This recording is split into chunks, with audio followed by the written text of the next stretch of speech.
Hello viewers, কেমন আছো তোমরা সবাই? আশা করি ভালো আছো।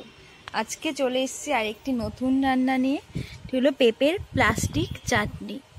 চলুন তাহলে দেখিনি আমরা কিভাবে তৈরি করছি।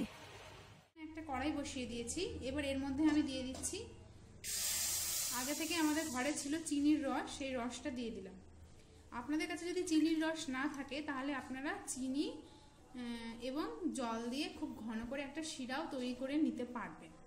তো এই যে আমি রসটা দিয়ে দিলাম। এবার এর মধ্যেই আমি আগে থেকে গ্রেট করা পেঁপে, যেটা এখানে রেখেছি, সেই পেঁপে একটু নুন গরম জলে হালকা 5 মিনিট আমি নেড়ে সেটাকে জল ঝরাতে দিয়েছিলাম। সেই পেঁপেটা এবং কিছু কিশমিশ এই রসটার মধ্যে আমি দিয়ে দিচ্ছি।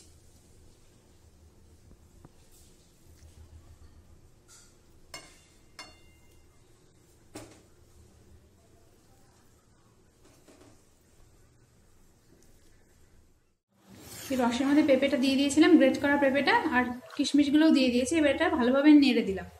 এবার এটা আমি ফোটার জন্য অপেক্ষা করব। বেশ খানিকক্ষণ ফুটে যাবে এবং দেখবেন এটা বেশ আঠালো হয়ে এসেছে, তখনই বুঝে যাবেন চাটনি রেডি। তারপরে ঠান্ডা হয়ে গেলে লেবুর রস ছড়িয়ে পরিবেশন করতে হবে, খুব সহজেই তৈরি হয়ে যায়।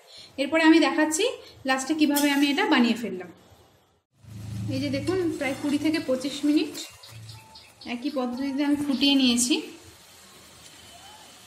পেঁপেটা পুরো সেদ্ধ হয়ে গেছে আর চিনির রসের সঙ্গে মিশে একদম ঘন হয়ে এসেছে। এই যে এরকম ঘন হয়ে আসবে। প্লাস্টিক চাটনি আপনারা জানেনই স্বভাবতই মিষ্টিটা একটু বেশি হয়, সেজন্য চিনির পরিমাণটা অবশ্যই একটু বেশি করে দিতে হবে, যাতে করে আঠালো চটচটে হয়। এবার এটাকে আমরা ঠান্ডা হতে দেব।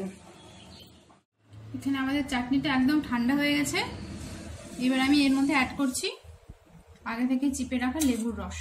ঘরে যে আমরা পাতি লেবুটা খাই, সেটার রস আপনারা এটাতে ব্যবহার করবেন আপনাদের টেস্ট অনুযায়ী, কতটা টক মিষ্টি খাবেন সেই মতো।